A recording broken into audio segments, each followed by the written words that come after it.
no one wanted to believe they even existed. And when the truth finally dawns, it dawns in fire.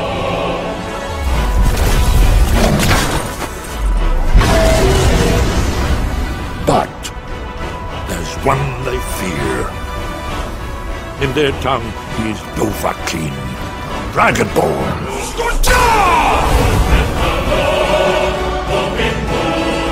Skyrim, I mean, it's such a huge game. I mean, the scope is so great. What have you set out to achieve? What were your main development goals when going into it? Like all the previous Elder Scrolls games, we tried to make a world where you can go anywhere you want, play how you want, be who you want. So how you play sort of is what the game becomes for you.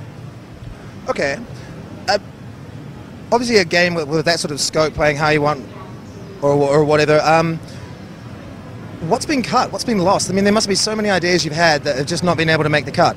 Yeah, with every game we have so many things at the beginning. We try to just make the best game that we want to play, the best game we can. So sometimes we cut things. Sometimes a lot of stuff makes it in there, but I wouldn't want to say anything specifically got cut because a lot of times that makes it into the next game. Okay, well that's interesting. Is there an example, perhaps, of something that you'd wanted to include in a previous Elder Scrolls game that now hadn't made its way into Skyrim? We've always kind of wanted to do dragons, so I think it's one of the big features that we were able to get this time. Can you tell us more about the dragons? Yeah, they're actually they're sort of like boss creatures. They're totally unscripted. They're placed around the world, so as you're playing through the game, you'll come across them. But they're also a key part of the story, where you are the Dragonborn. You're unique, and you can speak the language of the dragons, the voice, which is the shouts you see during the demo, and so they're sort of interwoven with the main quest as well as throughout the world.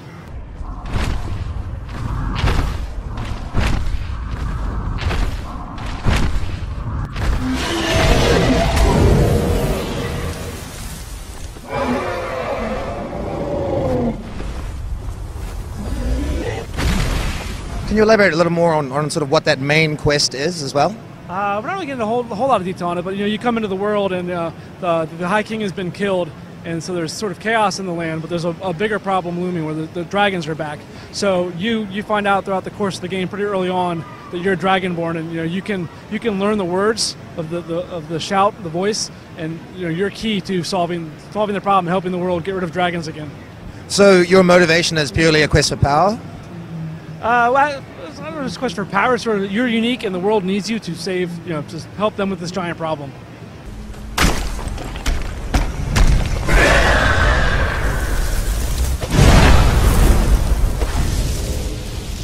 Talking about previous Elder Scrolls games again, what were some of the flaws in the earlier Elder Scrolls games that you wanted to address this time out or change?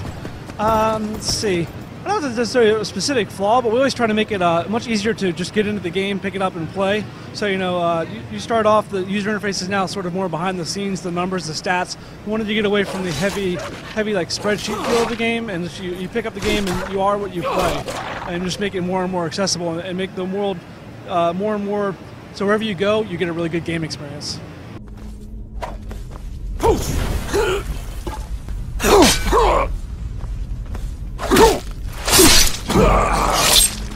But there are a lot of RPG fans out there who really love that and feel like they're sort of losing. They're on the losing side of a race towards simplification, if you like.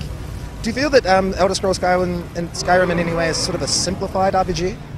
No, not really, not at all. I think what we've simplified is how hard it is to get into it. You can pick up the controller, what's in your right hand controls what you put in your right hand, the right trigger controls, your left hand controls what you put in your left hand. You can dual wield, you can put magic in both hands, so actually all that, the complexity is there, the stats are there if you want to get that stuff, but it's still easy to just pick up and play, and so it broadens the scope of who would be interested in it, but the people who really want the detail and 300 hours and all the stats and stuff, that's actually still there for them. So kind of bridging both worlds.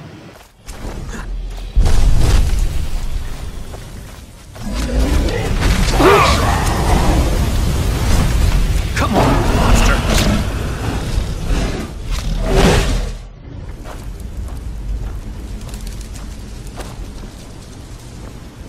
Will gamers be able to get their hands on a demo before it comes out?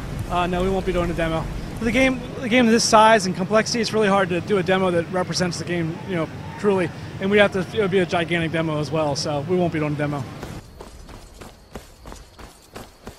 If you keep on like this, Everyone in town will think you're crazy, and I've got better things. Ain't every day we get visitors in Riverwood. Better than us whisking for necks.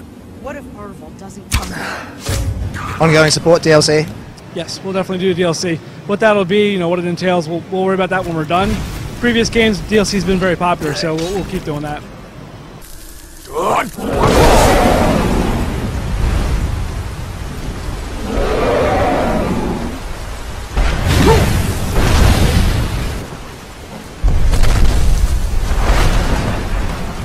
So, you know, Oblivion was 5 years ago. People really liked Oblivion and been waiting for Elder Scrolls. So we hopefully, you know, we've created the best game we can make, throw as much in there as we can, and hopefully they won't be disappointed with the wait.